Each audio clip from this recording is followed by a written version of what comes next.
Welcome to the College Investor Audio Show, where we talk about the biggest issues impacting millennial money, from student loan debt to side hustles to building wealth. We will show you how to get out of debt so that you can build real wealth for the future.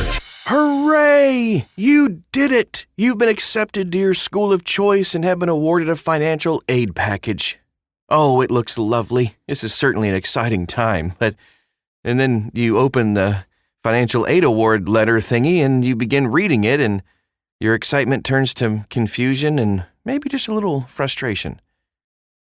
This happens all the time. So today, here is how to read your financial aid award letter.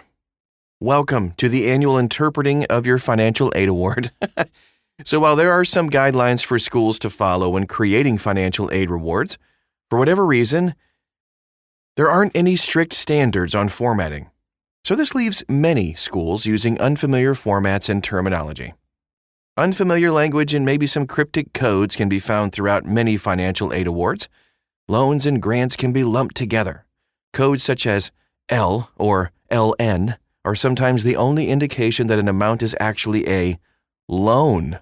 In fact, most financial aid students receive comes in the form of student loans.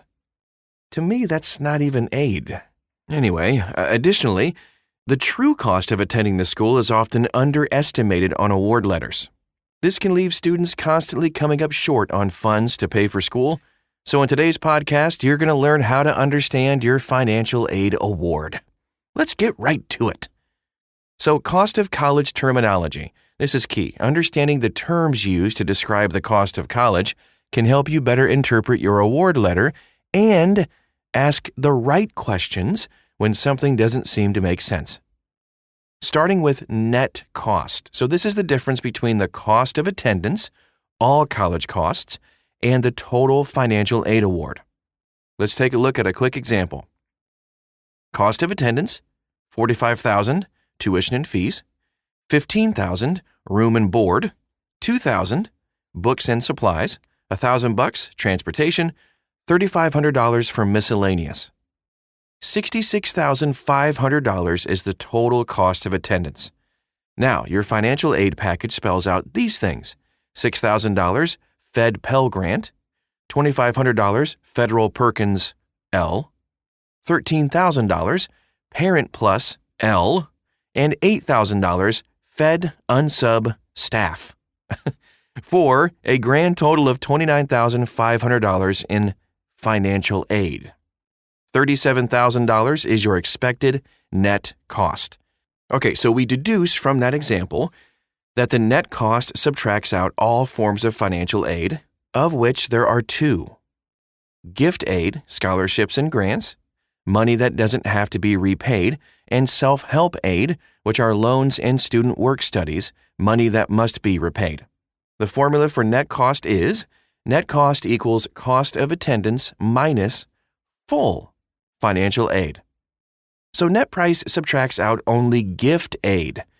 So let's go ahead and use that example we just talked about, and it would sound a little something like this. So the total cost of attendance, tuition, room and board, books, transportation, and miscellaneous costs is still $66,500. So that's our total. Our gift aid is just $6,000 for a federal Pell Grant. That's the total gift aid. So our expected net price, when you do the formula, net price equals cost of attendance, $66,500, minus gift aid, $6,000, $60,500 expected net price. So what do the differences between net cost and net price mean? All right, so net cost can give the impression that financial aid is covering more cost than net price, but this is entirely misleading. The student will still have to pay back any loans or participate in work-study programs that are included in net cost.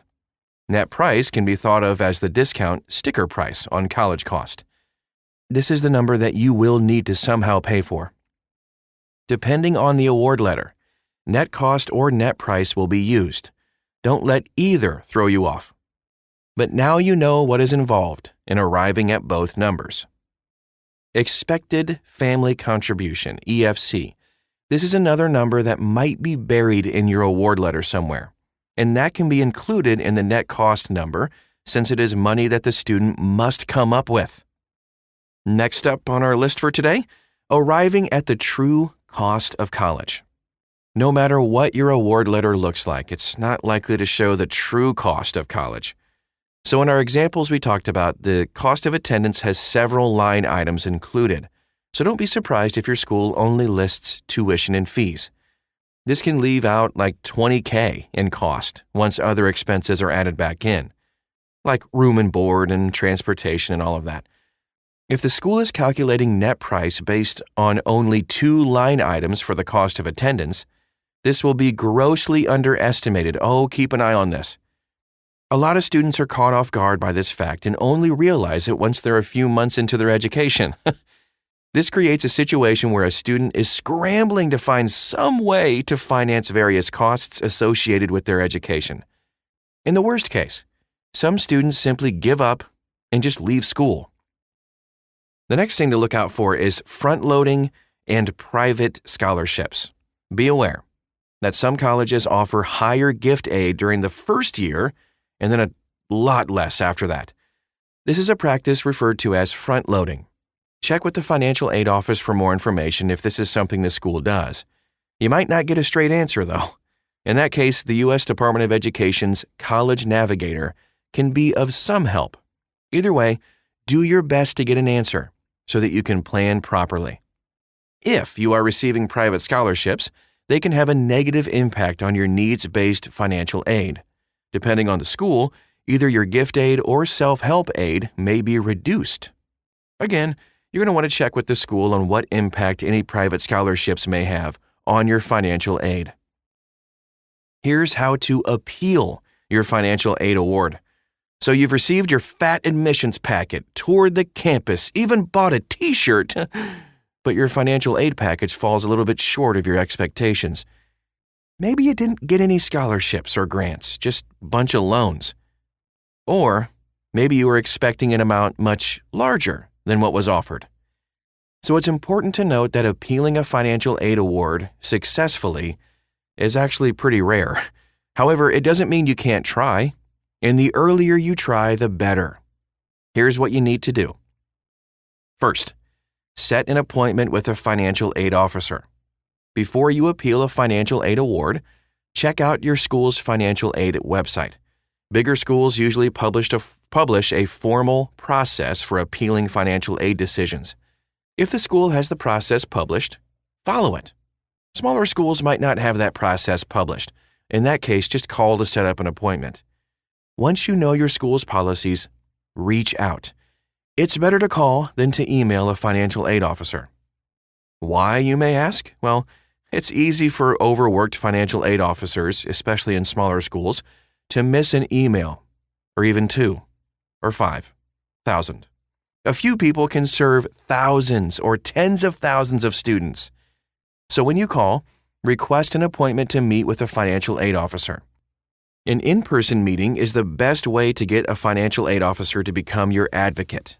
If you can't meet in person, set up a phone call to review your award. While you're making calls, consider calling the admissions office too. The admissions office may have information about unclaimed merit scholarships that can help you out. Let's discuss how to prepare for that meeting. When you meet with a financial aid officer, you'll request a reassessment of your financial aid award. If you're going to get more aid, you're going to need to prepare for that. There are a few things you need to know prior to your meeting. How's your school calculating expected family contributions? Your university may use the EFC number from your FAFSA, or they might use a number calculated from the CSS profile. Either way, you need to know how much your university expects from your family. What do you and your parents think is your unmet need? Have a specific number in mind. And then gather documentation that shows why you and your parents can't cover this gap. A family budget, documentation of a family change, like a divorce, a job loss, etc., goes a long way in altering aid. Do you have a better package elsewhere? A school may increase your merit aid if they know another school offered you more money.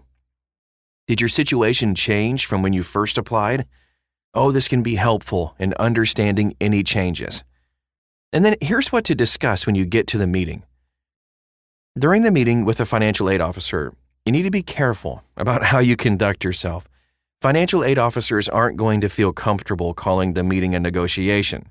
You and your parents need to be careful to keep the tone of the meeting assertive, but non-confrontational.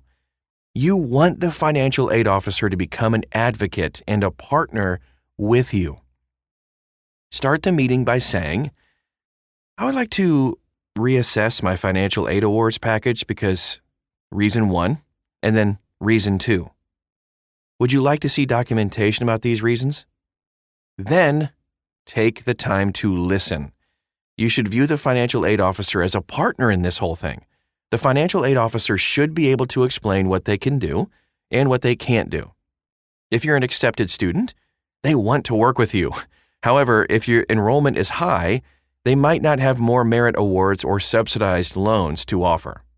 If the financial aid officer is unable to offer any grants, bursaries, or scholarships, ask them to keep an ear out for opportunities. Remember, a financial aid officer is your advocate, not your adversary. Man, that's so important to get that right. Most of the time, a financial aid officer won't give a definitive answer about adjusting financial aid during the first meeting. Instead of pressing for an immediate answer, ask when and how you should follow up with them. And then, here's how to follow up. So once you're done with the meeting, thank the financial aid officer and promptly follow up with any documentation they requested. Sending a thank you note through the mail is also a thoughtful gesture. If you don't hear back about a reassessment, follow up via email and a phone call. The financial aid officer might not adjust your award, but they should tell you a definitive yes or no. Students who don't get enough aid from their school still have options. Some schools will push you to expensive private loans, but those should be a last resort. Consider these options first. You can work more during your education. You can choose a less expensive school. You can defer enrollment for a semester to work and save money. And then finally, you can find outside grants and scholarships. If you end up enrolling at the school, just keep in touch with the financial aid officer. Develop a relationship with them. They can help you navigate tuition hikes and changes to their aid policies. College lasts 4 years, and you need to prepare for all 4 years. Here are some final thoughts before we wrap up for today. All right. Navigating your financial aid award can be difficult and confusing. They don't make paying for college easy. However, you owe it to yourself to work hard to get any free money you can to pay for school. That is our show for today.